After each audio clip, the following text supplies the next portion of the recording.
Good evening, and welcome to Sailing Time by Reunion District 29. This is the time where we bring bedtime stories to your home. We hope you love our authentic jingle created by PS95's production team, Jason Jean and Deborah Jean, performing arts instructor. Vocals by the PS95 Student Harmony Choir and Yvette Torres. Music director, as well as Miss Antoinette Glasgow, dance choreographer. Also, the rapping lyrics we brought to you by Deborah G. A big shout out to the administrative team at PS95, Principal Kim Hill, Miss Williams, and Miss Fennell for their leadership and supporting District 29 Literacy Initiative. It's a family affair here at D29. My name is Efani Umezokir. And I'm Arya. We are from District 29, the district that shines. We are students from PS 181's Blazer CB, where Dr. Lisette Olivo is our principal. We will be your Sailing in Time host this Sunday. This is the time where District 29 joins you and your families as we bring literacy to your homes. We bring guest readers to you every Sunday at 7 p.m., except on holidays. Under the leadership of our superintendent, Dr. Crystal Bonds, our Sailing in Time reading series aligns with the Mayor and Chancellor's Literacy Initiative, New York City Reads, supporting bright stars and bold futures. And now we want to share our mystery word from this evening's book of choice. The mystery words are crewmate and spaceship. Let's take a moment to review the definitions. The definition of crewmate is someone who is a part of a team that works on a ship, airplane, or spacecraft to complete a mission. The definition of spaceship is a big special vehicle that travels in the sky and goes to explore places far away. Make sure you share your mystery words with your ELA teacher, noting that you joined Sailing in Time in District 29 on this date. We will see at the end of the month which school will win the prizes in celebration of being the school with the most students who tuned in this evening. Also, please don't forget to answer the survey poll and scan the QR code that appears on the screen to add your name, grade, and school. I'm so excited to announce our guest reader for this evening. Tonight, our guest reader is Nicole Stout. Nicole Stott is an astronaut, aquanaut, engineer, artist, author, and most importantly, a mom, who creatively combines the awe and wonder of her spaceflight experience with her artwork to inspire everyone's appreciation for our role as crewmates here on Spaceship Earth.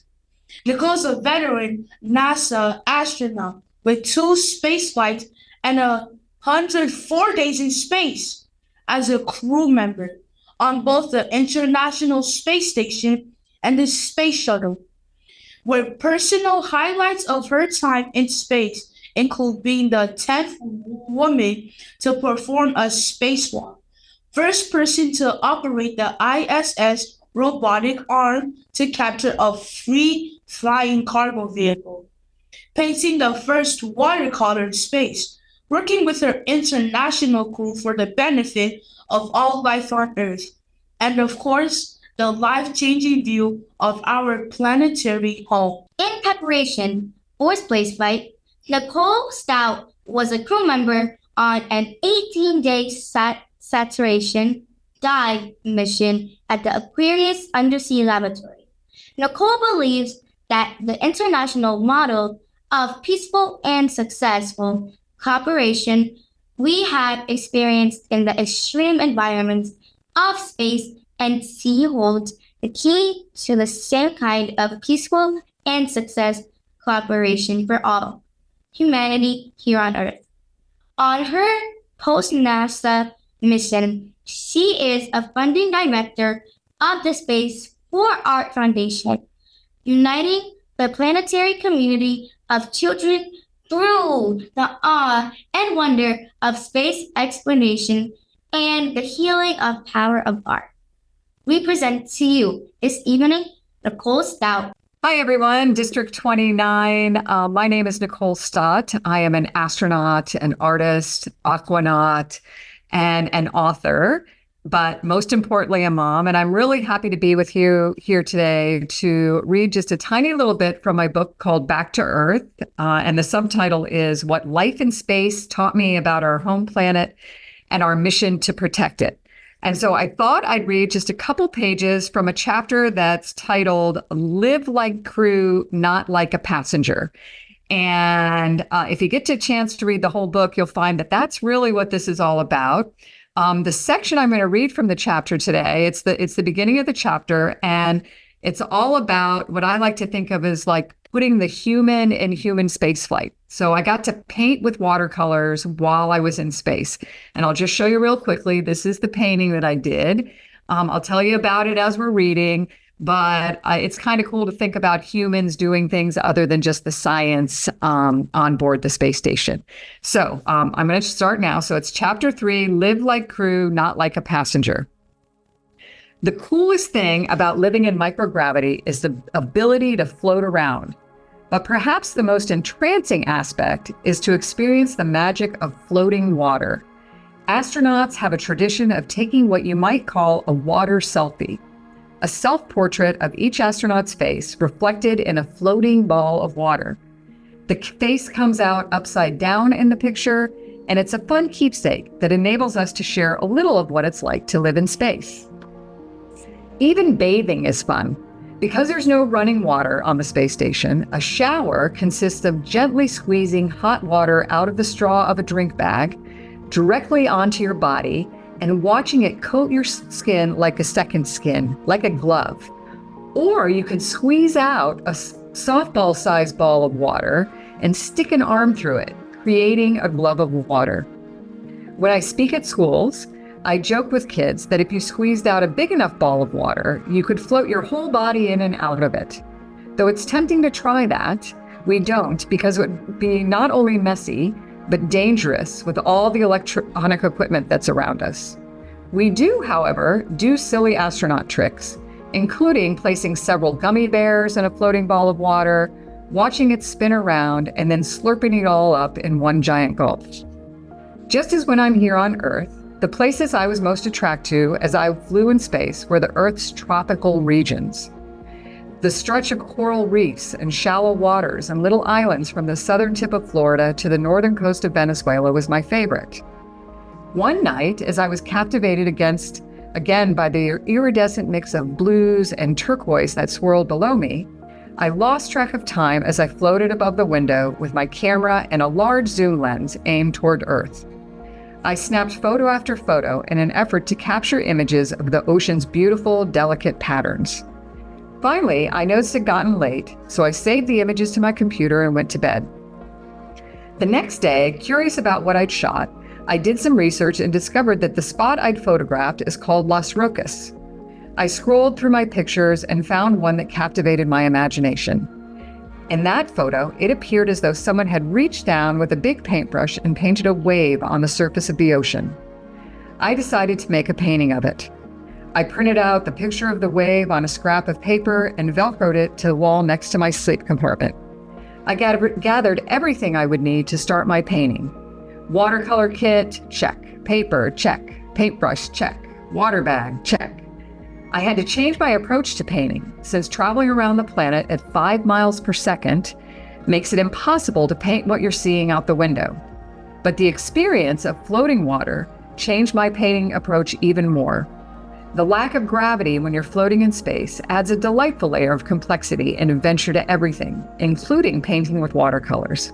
Since everything floats, I knew it would be important to have a plan for keeping it all organized. So I made sure each item had a little piece of Velcro on it, and I secured each piece to a wall or to the strips of Velcro on my pants, which we used to keep whatever we needed handy at all times. I slid my feet under the handrails to secure myself. I know that sounds funny, but we use handrails both to pull ourselves along through the station and also to slide a foot under for added stability or to stay in one place. Now, there's no dipping your brush into a cup of water in space because there are no cups of water. So I slowly squirted a tiny ball of water out of the straw of my drink bag and then dipped the tip of my brush into it. What happened next surprised me. I thought it was interesting enough to dip my brush into floating balls of water, but the way the water behaved with the tip of the brush and the paint and the paper was completely unexpected. Before I could even bring my brush all the way to the ball of water, the water seemed attracted to the brush and moved toward it. The same thing happened when I directed the ball of water floating on the end of the brush over to the paint. It moved from the brush to the paint even before I touched it. And the same thing happened with the colored water returning back to the brush. It was like some kind of mysterious magnetism was orchestrating the whole thing. Beyond that novelty, I discovered that if I were to have any success painting with a brush in space, I needed to change my technique because when the tip of the brush touched the paper, all of the colored water moved to the paper at once and became a big blotch of color. Dang it, I had to start over, several times. After a few bouts of trial and error, I finally figured out that the trick was to use the brush to drag the colored water across the paper, rather than touching the brush to the paper, as I was used to doing here on Earth. The image of Earth viewed from space as a glowing ball of blue floating against a backdrop of blackness reminded me how special it was to be living in such a unique environment. And the image became the inspiration for my painting. Like Earth gazing through the window of the space station, painting in space was a transcendent experience. I experienced the physical and emotional sensation of floating while I painted, and I was able to immerse myself completely in the creation of my own interpretation of the view of our home planet from that very special vantage point. The painting itself is no masterpiece, but I'm happy that it's at least reminiscent of that awesome view. Each time I painted, I had the chance to get absorbed in an activity that I love, and at the same time to reflect on how thankful I was to even be in that place. I found myself thinking of what is in the plan ahead for the mission. And on one such night, as a drop of water floated in front of me, I thought about our 3 new crewmates who would be joining us on the space station the next day. Thank you so much, Nicole Stout, for reading to our District 29 scholars. What inspired you to write your book, Back to Earth? I think the thing that inspired me the most was that I meet a lot of people who don't know what we're doing in space, right? They don't know maybe even about the International Space Station at all, that there's been this like football field sized spaceship orbiting our planet for over 20 years now. I mean, orbiting our Earth 16 times a day, traveling at 17,500 miles an hour. And that we're working up there as one crew that represents over 15 different countries together on that space station.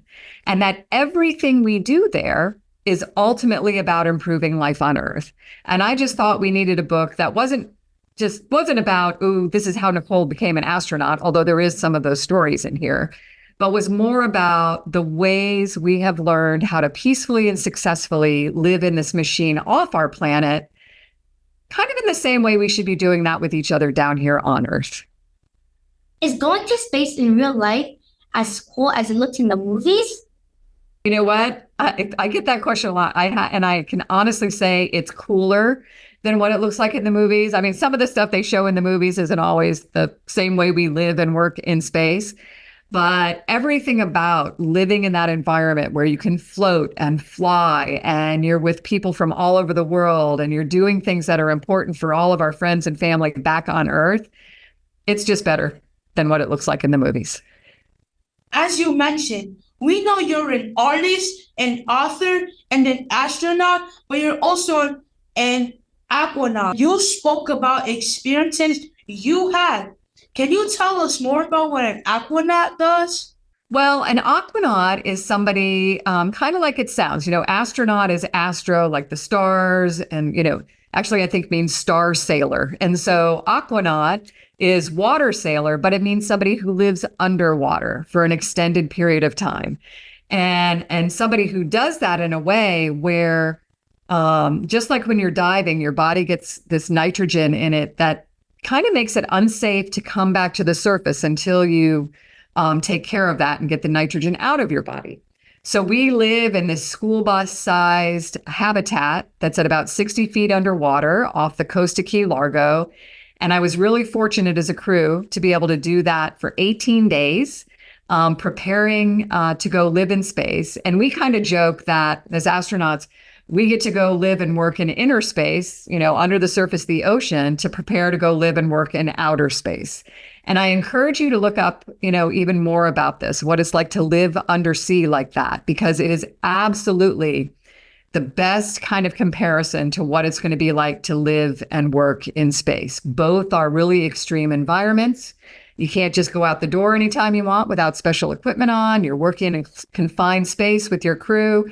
And again, you're doing all kinds of stuff there that's, all for the benefit of the life we share our planet with. You've been on land, underwater, and in space. What's the most amazing thing you've seen? I think in all these places, and especially now where I've got my feet, on the ground, back on Earth, I think what all of these places do is they open your heart and your mind up to the awe and wonder that surrounds us every day, no matter where we are. If we're under the ocean, if we're, standing on the surface of the planet, or if we're looking back at Earth from space, there is just awesomeness that surrounds us every day. And so I think in that, I just try to think about the awe. And I think it's important for all of us to do that, right? To remember that we're Earthlings, there's awe and wonder around us, and to suck that in and, think about the fact that we live on a planet, we're all Earthlings, only border that matters, that thin blue line of atmosphere, and really kind of take that into our days so we can behave like crewmates and not passengers. Do you ever get sick while you're in space or underwater for so long? I know I would. I was really lucky. I'm knocking on wood because I hope to do, some of that stuff even, now that I'm old. But I never got sick while I was in space or underwater. There are people that do, but in space, what was really cool, even the people that didn't feel good, like the first couple days that they were there, after it was gone, and they never felt bad again, kind of icky stomach or anything, or like you had vertigo. And when they flew again to space, they didn't feel it. So it was like their brain and their body remembered what it was like to be in that place. But that doesn't mean that people can't get sick in those places, that we couldn't catch a cold or be exposed to something that would make us not feel good. But we work really, really hard to protect from bringing anything into those environments. Yeah. What will you tell a kid that wants to be an astronaut or an aquanaut? The thumbs are up because I do highly recommend it. And I tell them if they do either of those things to please call me and take me with them. But I think in terms of preparing to do something like that, I just want you to stay curious. I mean, really pay attention to the things that you're excited about, learn more and more about them, meet people who are already doing those kinds of things and can share with you what that's like. And, to pay attention to that when you're picking what you want to do for school, what you want to study at school, what kind of painting you want to create, anything that's going on in your life, really just let what you're curious about guide you. And I can tell you, every single one of my astronaut colleagues, they might seem like some super serious, technical, kind of person, and they've done stuff like that. But inside of them is just this lifelong curiosity. And you've got to let that just inspire all of what you do. What's something kids can do to help protect our planet? Well, I would say the first thing is to think about our planet like a spaceship. And every morning when you wake up, to think about yourself like a crewmate, like an astronaut on this spaceship. Because really, it's kind of the same thing. We build a machine in space so that we can go live and work there and do the science and all the stuff that we do. But we build that machine to mimic as best we can what Earth does for us naturally. So the first thing that machine has to be is our life support system, right? And that's what our planet does for us. But it requires us behaving in a way that keeps that life support system there for us, not just now, but You might not even, think about this yet, but one day you might have kids and grandkids and you want them to have a planet that can support life. So think about yourself like a crewmate. Pay attention to the things around you, even if it's as simple as picking up a plastic straw on the beach or just choosing not to use that kind of thing anymore, or learning where the water that you drink comes from and how you can be a part of making others aware of that. And I mean, there's just all kinds of stuff that you can do. But I think the number one thing is consider yourself crew on Spaceship Earth, and man, the kinds of stuff that you'll pay attention to will just become more and more important to you. Thank you so much for reading to us. Do you have any closing remarks? Well, it's been a real pleasure to read from Back to Earth for you today. I hope that you'll have the chance to read the whole book and let me know what you think. As we've discussed today, the number one thing I'd like to say to you all is pay attention to what you're curious about. Let that guide the wonderful things you're going to choose to do in life. And the best way for you to bring all of that life is to behave like crewmates and not passengers here on Spaceship Earth. I really believe by doing that we have the power to create a future for all life on Earth that's as beautiful as it looks from space. Thank you. Thank you, scholars and families, for joining us for Sailing Time by reading in District 29. Scholars, please don't forget to scan the QR code to enter your name, grade, and school. Thank you to all, and have a good night.